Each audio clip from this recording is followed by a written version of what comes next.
The check arrived in a leather portfolio, and Harry immediately reached for his wallet, but Eugenie placed her hand over his. "Please, let me handle this. It's the least I can do after ambushing you both with family politics during what should have been a relaxing evening." "You didn't ambush us," Meghan said, though her tone carried a hint of teasing. "We suspected there might be more to this dinner than just catching up. We've learned to read between the lines when it comes to family gatherings." As Eugenie settled the bill, the three of them gathered their belongings and prepared to leave. The restaurant had quieted considerably, with only a few tables still occupied by couples lingering over wine and intimate conversations. The staff moved efficiently around them, beginning the process of closing down for the night. Stepping outside into the cool Santa Barbara evening, they were greeted by a sky full of stars that were rarely visible in more populated areas. The air carried the scent of jasmine from nearby gardens, mixed with the distant salt smell of the Pacific Ocean. Street lamps cast pools of warm light along the sidewalk, where a few late-night strollers walked their dogs or headed home from other restaurants and bars. "It's beautiful here," Eugenie observed, tilting her head back to admire the celestial display. "I can understand why you chose to settle in this area. There's something magical about it." Harry and Meghan exchanged a smile, remembering their own first impressions of Santa Barbara when they had begun house hunting several years earlier. The combination of natural beauty, privacy, and proximity to Los Angeles had made it an ideal compromise between their desire for normal family life and their continued professional obligations. "Would you like to walk for a bit before we head back?" Harry suggested. "There's a lovely courtyard area just around the corner, and we could continue our conversation without worrying about being overheard." They strolled slowly through the downtown area, passing art galleries with illuminated window displays and small boutiques closed for the evening. The sound of their footsteps on the brick sidewalks created a gentle rhythm that seemed to encourage continued conversation. "I want to apologize if tonight felt manipulative," Eugenie said as they walked. "That truly wasn't my intention, even if I did have an agenda. I've been watching from a distance as this family has fractured, and it breaks my heart. We used to be so close when we were children." Meghan linked her arm through Eugenie's in a gesture of affection. "We know your heart was in the right place. And, honestly, it's refreshing to have someone from the family acknowledge that there are legitimate grievances on both sides rather than just expecting us to fall in line." They found the courtyard Harry had mentioned, a small plaza surrounded by historic buildings and anchored by a fountain that sparkled under strategically placed spotlights. A few benches were scattered around the perimeter, and they chose one that offered privacy while still allowing them to enjoy the peaceful atmosphere. "Can I ask you both something?" Eugenie said, settling onto the bench between her cousins. "What would an ideal relationship with the family look like for you? Not what you think is realistic, but what would actually make you happy?" Harry considered the question carefully, absently watching the fountain's spray catch the light. "I think we'd want to be able to see family members when we're in England without it becoming a media circus. To have our children know their cousins and grandparents without every interaction being photographed and analyzed. And respect for our choices," Meghan added. "Understanding that we can love and support family members without agreeing with every institutional decision or participating in every public event. The ability to have genuine relationships that aren't defined by protocol or hierarchy." Eugenie nodded thoughtfully. "Those don't seem like unreasonable expectations for any family, royal or otherwise." "But that's the problem," Harry said with a hint of sadness in his voice. "Our family has never been otherwise. Every relationship, every interaction, every conversation gets filtered through considerations of succession, public opinion, and institutional preservation." A young couple walked through the plaza, hands linked and deep in quiet conversation. They nodded politely as they passed the bench but showed no signs of recognizing the famous trio seated there. The anonymity felt refreshing to all three of them, a reminder of the simpler interactions that were possible when public attention wasn't a constant factor. "I have a confession," Eugenie said, her voice dropping to almost a whisper. "Before I came to see you tonight, I spent an hour on the phone with my mother, discussing what I should and shouldn't say. She's been fielding inquiries from various family members about your willingness to attend the coronation." Harry and Meghan weren't surprised by this revelation, but it still stung slightly. "What did she advise you to say?" Meghan asked. "To focus on the positive aspects of potential reconciliation and avoid bringing up specific grievances from the past." Eugenie paused, looking slightly embarrassed. "But, the more we talked tonight, the more I realized how unfair that approach is. You can't build genuine relationships by ignoring the reasons why they became strained in the first place." "Exactly," Harry said emphatically. "We've never wanted to cut ties completely, but we also can't pretend that serious issues didn't exist. The racism Meghan experienced, the lack of support when we asked for help, the coordinated briefing campaigns against us, those things actually happened." Eugenie flinched slightly at the directness of Harry's words, but she didn't try to minimize or rationalize them. "I know they did. And I'm ashamed that I didn't speak up more forcefully at the time. It felt easier to hope that things would work themselves out naturally." "We don't blame you for that," Meghan said gently. "You had your own life and responsibilities to consider.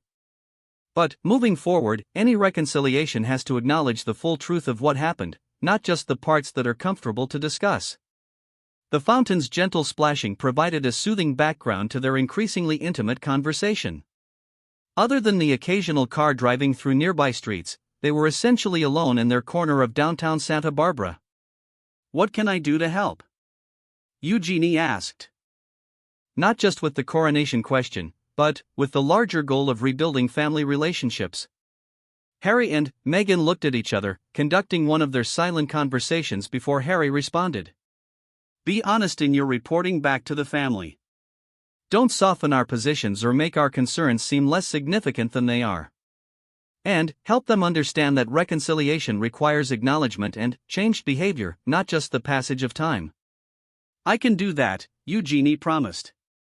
"Though I suspect some family members won't appreciate the directness." "That's their choice," Meghan said with a shrug. "We're not going to compromise our well-being or our children's safety just to make other people more comfortable with their own actions." As if summoned by their conversation about children, Meghan's phone buzzed with a text message. She glanced at it and smiled. "Our babysitter says both kids are asleep, but Archie insisted on leaving us a drawing of today's beach adventure on the kitchen counter." The mention of their children seemed to shift the energy of their conversation, grounding their discussion in the practical realities of their daily lives rather than the abstract world of royal politics and family dynamics. "How do they feel about potentially visiting England?" Eugenie asked. "Archie especially, since he has some memories of living there." "Archie asks about his cousins sometimes," Harry admitted. "He sees them occasionally on video calls with my father, and he wonders why we don't visit them. It's heartbreaking to realize that our family conflicts are already affecting the next generation." Eugenie reached over and squeezed Harry's hand. "That doesn't have to continue indefinitely. Children are remarkably resilient and forgiving when adults figure out how to behave properly." "We hope so," Meghan said. "But we also won't use our children as emotional leverage or force them into uncomfortable situations just to satisfy adult expectations." The conversation was interrupted by the gentle chiming of the plaza's clock tower, marking 10 o'clock. They had been talking for nearly 3 hours, and the emotional intensity of their discussion was beginning to take its toll. "I should probably head back to my hotel," Eugenie said, though her reluctance to end the evening was evident. "I have an early morning session at the conference tomorrow, and I suspect we've all processed about as much family drama as we can handle for one night." They stood and began walking back toward where their cars were parked, the cool night air providing a refreshing contrast to the warmth of the restaurant and the intensity of their conversation. "Regardless of what happens with the coronation," Harry said as they reached Eugenie's rental car, "I'm glad we had this conversation. It feels like the first honest family discussion we've had in years." Eugenie hugged both of them tightly, holding on a moment longer than usual. "I love you both, and I'm going to do everything I can to help repair these relationships. Even if it means having some uncomfortable conversations with people who would rather avoid difficult topics. Just promise us you'll protect yourself in the process," Meghan said with genuine concern. "Don't let anyone make you feel like you're betraying the family by advocating for fairness and honesty." "I promise," Eugenie said, though all three of them understood the challenges she would face in fulfilling that commitment. As Eugenie drove away, her taillights disappearing around a corner lined with palm trees, Harry and Meghan stood quietly beside their own car. The evening had been emotionally exhausting, but also strangely hopeful. "What do you think?" Harry asked, wrapping his arms around his wife as they gazed up at the star-filled sky. "I think Eugenie's heart is in the right place," Meghan replied, leaning into his embrace. "And I think we handled ourselves well. We were honest about our needs without being cruel or unreasonable." They drove home in comfortable silence, both processing the evening's revelations and considering the potential implications for their future. The familiar streets of their neighborhood welcomed them back, a reminder of the peaceful life they had built for themselves and their children. Later, as they prepared for bed, Harry found Archie's drawing on the kitchen counter, a colorful depiction of their family playing in the sand, with seagulls flying overhead and waves crashing in the background. In the corner, he had written "Happy Family" in his careful 5-year-old handwriting. "Whatever we decide about the coronation," Harry said, showing the drawing to Meghan, "this is what matters most. This is what we're protecting." Meghan smiled and kissed his cheek. "And this is what we'll never compromise, no matter how much pressure we face from anyone." As they turned off the lights and settled into bed, both of them felt a sense of clarity about their priorities. The evening with Eugenie had been challenging but ultimately productive, opening a door to potential reconciliation while reinforcing their commitment to their own family's well-being. Outside their bedroom windows, the California night stretched endlessly toward the Pacific, full of possibilities they were only beginning to imagine. The dessert menu arrived as the restaurant's ambience shifted into its evening rhythm. Soft jazz began playing through hidden speakers, and candles were lit at every table, casting dancing shadows across the walls. The three cousins had settled into a comfortable groove, their conversation flowing as smoothly as the wine they had been sharing throughout the meal. "The lavender creme brulee sounds divine," Eugenie mused, running her finger down the menu. "Though I'm almost too full to contemplate another bite." She patted her stomach with exaggerated drama, eliciting chuckles from Harry and Meghan. Their server appeared as if summoned, refilling their water glasses with practiced efficiency. "How are we doing over here? Ready for dessert, or would you prefer to let dinner settle for a bit?" "We'll take our time," Harry replied, appreciating the lack of pressure. "Perhaps another bottle of wine and we'll decide on dessert in a few minutes." As the server departed, Meghan noticed a slight shift in Eugenie's demeanor. Her cousin's earlier enthusiasm seemed tempered by something more serious, a weight that hadn't been present during their discussion of ocean conservation and family anecdotes. "Is everything all right, Eugenie?" Meghan asked gently. "You seem like something is on your mind." Eugenie set down her wineglass and looked directly at both of them. "Actually, there is something I wanted to discuss with you both tonight. Something that goes beyond just catching up over dinner." She paused, gathering her thoughts carefully. "I've been asked to serve as an unofficial liaison between you and certain members of the family." The temperature at the table seemed to drop several degrees. Harry's jaw tightened almost imperceptibly, while Meghan felt her stomach clench with familiar anxiety. They had both wondered if this dinner had ulterior motives, but neither had wanted to voice their suspicions. "What kind of liaison?" Harry asked, his voice carefully controlled but tinged with caution. Eugenie leaned forward, lowering her voice despite the privacy their corner table afforded. "There have been conversations, Harry. Serious conversations about the possibility of some form of reconciliation. Not a return to full royal duties," she added quickly, seeing the immediate resistance in their faces, "but perhaps a way to maintain family connections while respecting the boundaries you've established." Meghan felt a familiar flutter of panic in her chest. "Eugenie, we've made our position clear. We've built a new life here, away from all of that complexity. The last thing we want is to be pulled back into palace politics and power struggles." "I understand that," Eugenie said, her tone remaining gentle but persistent.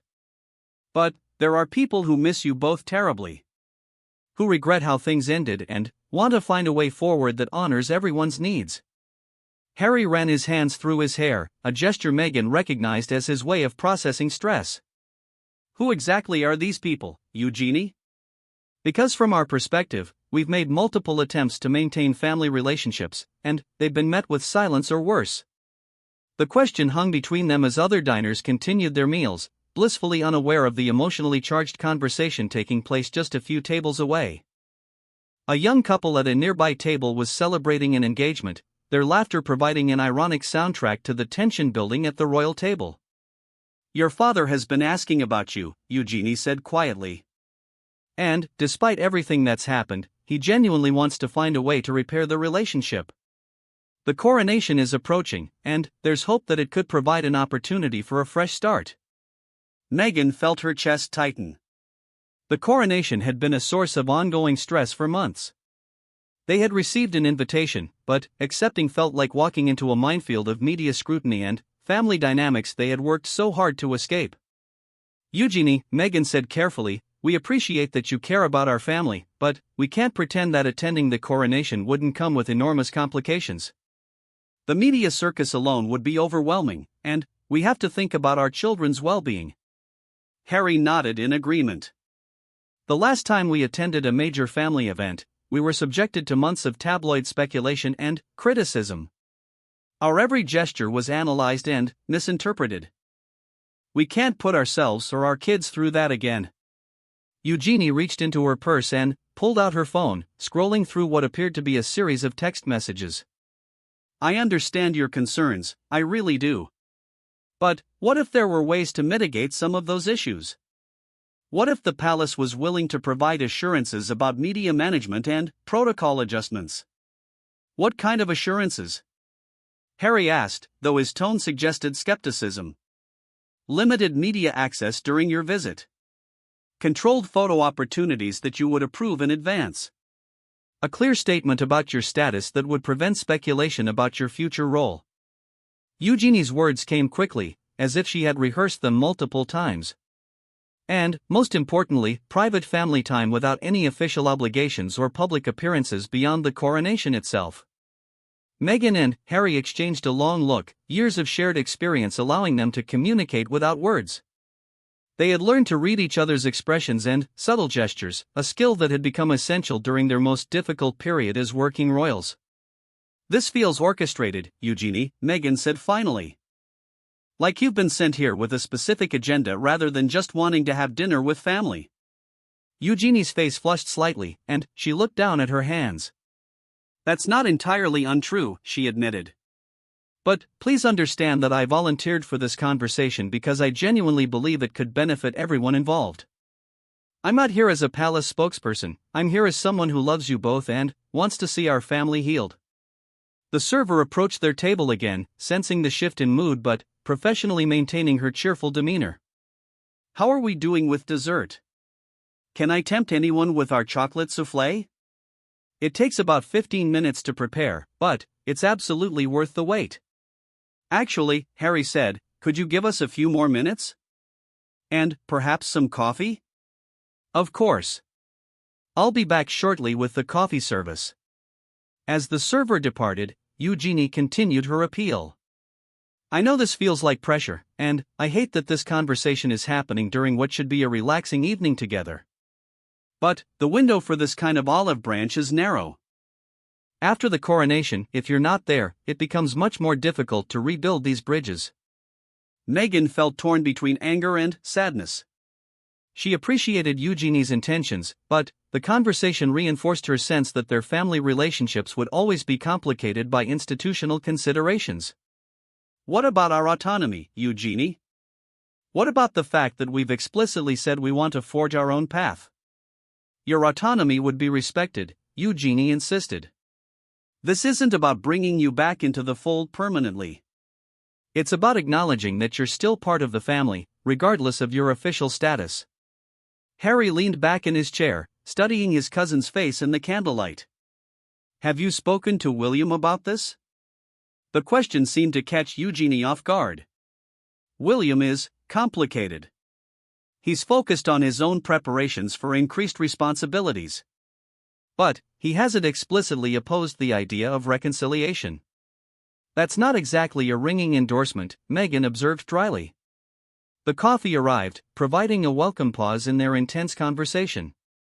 The rich aroma filled the space between them as they each added cream and sugar according to their preferences. The simple ritual provided a moment of normalcy in what had become an increasingly charged evening. "Can I ask you something, Eugenie?" Harry said, stirring his coffee slowly.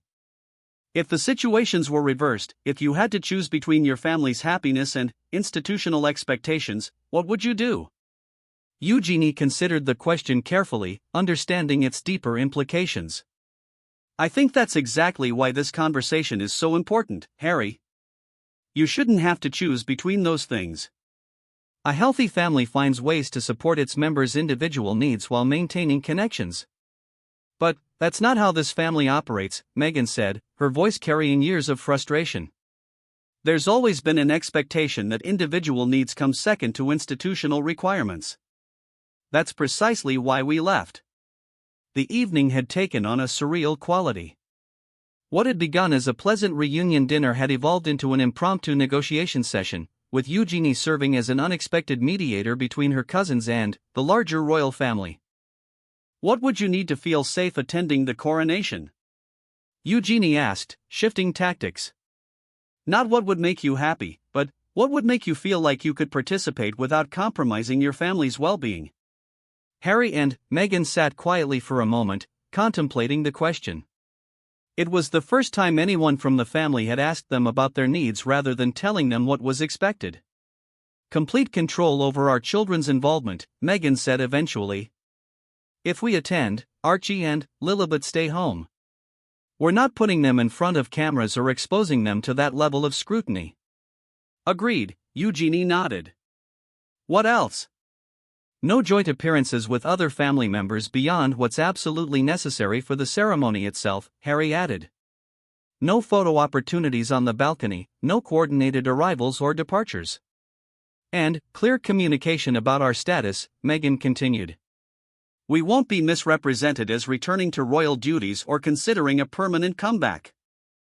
This would be a one-time attendance to support the institution, not a signal of future involvement."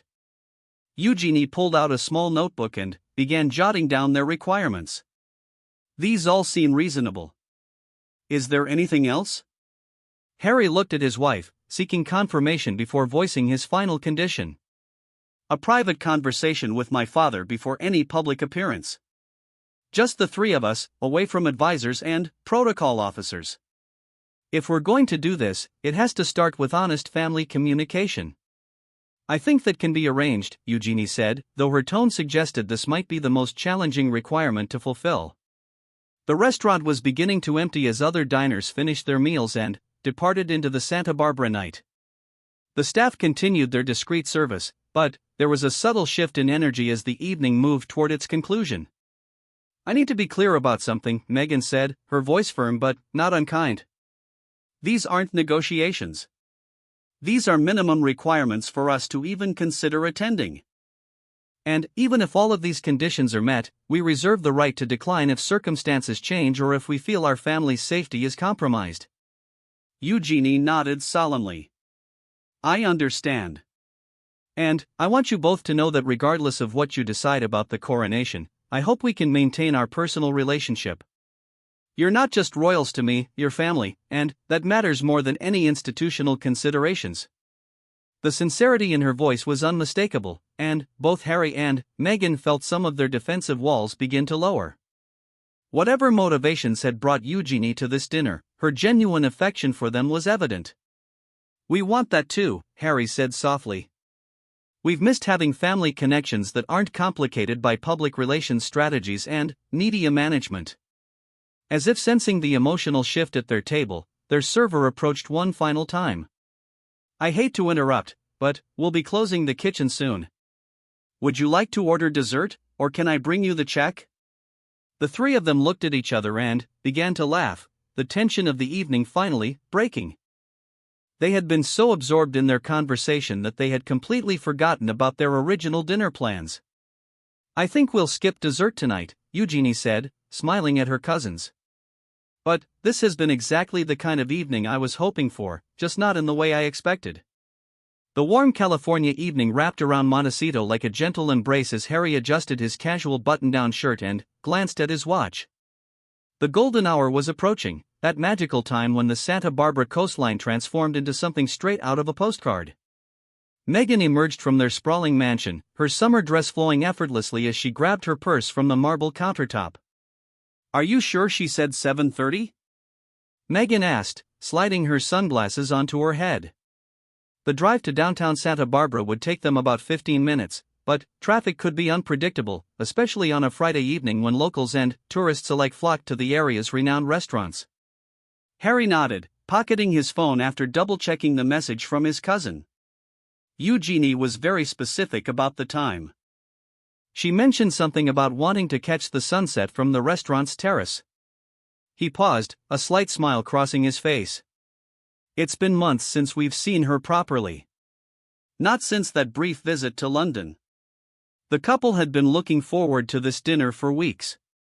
Princess Eugenie had been touring California for a charitable foundation she supported, focusing on ocean conservation efforts along the Pacific coast. Her work had brought her to Santa Barbara for a 3-day conference, and she had reached out to Harry and Meghan almost immediately upon learning she would be so close to their home. As they settled into Harry's Range Rover, Meghan fastened her seatbelt and gazed out at the sprawling landscape of their neighborhood. The manicured lawns and towering palm trees created a stark contrast to the English countryside they had left behind. Sometimes she still marveled at how dramatically their lives had changed, how they had built this new existence thousands of miles from the royal protocols and constant scrutiny that had once defined their daily routine. "Do you think she'll bring up the family situation?" Meghan asked quietly as they pulled out of their driveway. The question hung in the air between them, loaded with years of complicated emotions and strained relationships. Harry considered this as he navigated the winding roads leading toward the main highway. Eugenie has always been different from the others. She doesn't get caught up in all the palace drama the way some of them do. He glanced at his wife, noting the slight tension in her shoulders.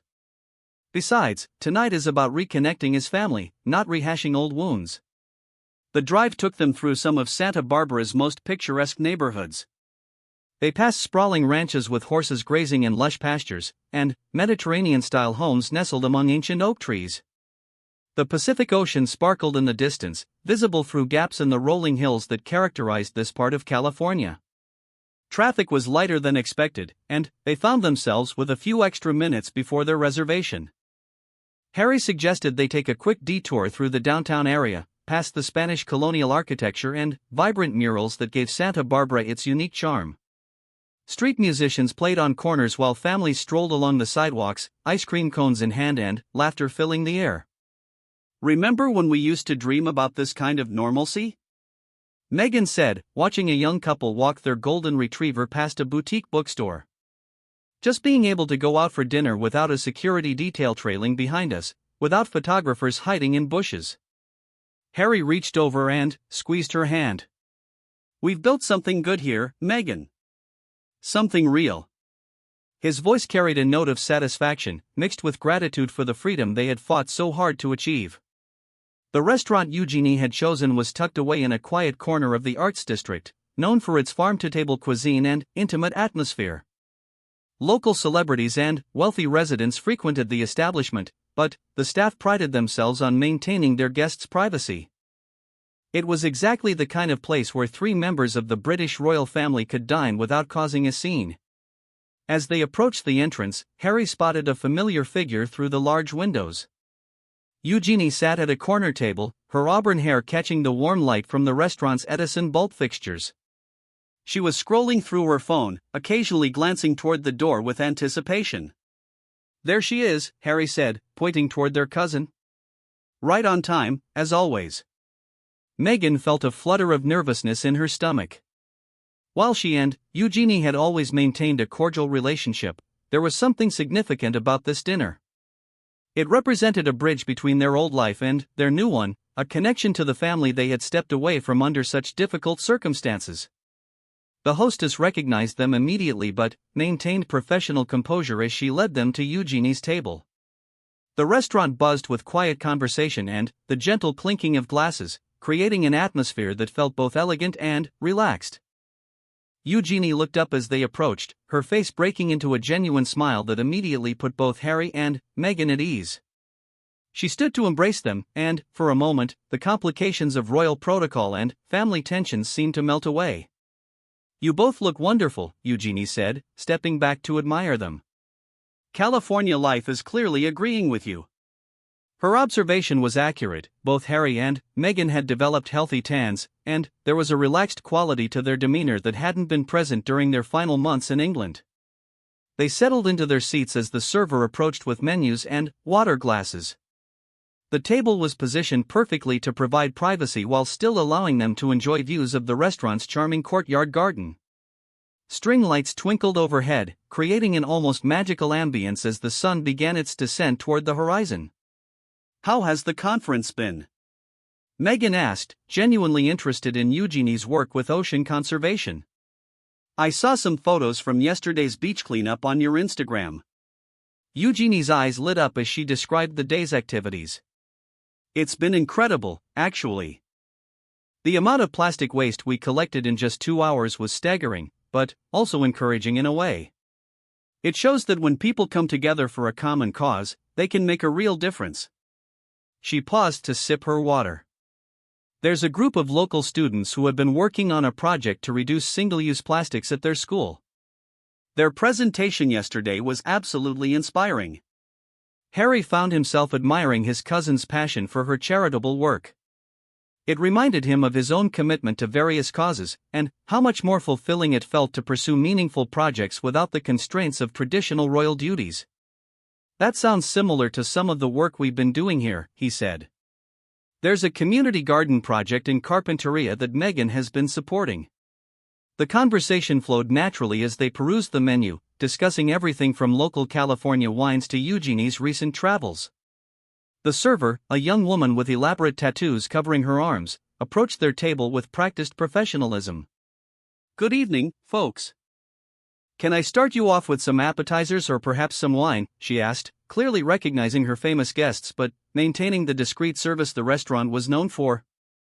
They decided to share several small plates: burrata with local peaches, grilled octopus with chimichurri, and a selection of seasonal vegetables from nearby farms. Eugenie suggested a bottle of Pinot Noir from a Santa Barbara County vineyard, and Harry agreed, appreciating his cousin's adventurous palate. As they waited for their food, the conversation gradually shifted toward more personal territory. Eugenie asked about their children, Archie and Lilibet, and Meghan shared amusing stories about their recent adventures exploring the beaches and hiking trails around their home. "Archie has become obsessed with tidipools," Meghan laughed. "Last weekend, we spent 3 hours at Butterfly Beach because he insisted on examining every single anemone and hermit crab. Harry had to carry him away kicking and screaming when it was time to go home." Eugenie smiled at the mental image. "He sounds like he has your curiosity, Harry. I remember you doing similar things when we were children at Balmoral. You once spent an entire afternoon following a family of deer through the forest." The food arrived, beautifully presented and aromatic with fresh herbs and locally sourced ingredients. Each dish was a work of art, reflecting the chef's commitment to showcasing California's abundant produce. They shared bites and offered each other tastes, the intimate gesture reinforcing the familial bond between them. As the sun continued its descent, painting the sky in shades of orange and pink, the restaurant's atmosphere became even more enchanting. Other diners spoke in hushed tones, and the gentle sounds of the kitchen created a pleasant background rhythm. It felt like the kind of evening that would be remembered for years to come. "I have to admit," Eugenie said, cutting into a perfectly cooked piece of halibut, "when I first heard about your decision to step back from royal duties, I was worried. Not because I disagreed with your choice, but because I knew how difficult the transition would be." Harry and Meghan exchanged glances, both appreciating their cousin's honesty. "It wasn't easy," Harry acknowledged. "But, sitting here with you now, looking at the life we've built, I can honestly say it was the right decision for our family." The admission hung in the air, carrying weight and meaning that went beyond simple words. It represented years of struggle, public scrutiny, and, ultimately, the courage to choose personal happiness over institutional obligation. Meghan reached across the table and squeezed Eugenie's hand. "Thank you for being here tonight. For making the effort to see us. It means more than you know." Eugenie returned the gesture, her eyes reflecting genuine affection. Family is family, regardless of geography or circumstances. That will never change. As the main course concluded and they contemplated dessert, none of them could have predicted how this simple dinner would evolve into something far more complex and emotionally significant than any of them had anticipated.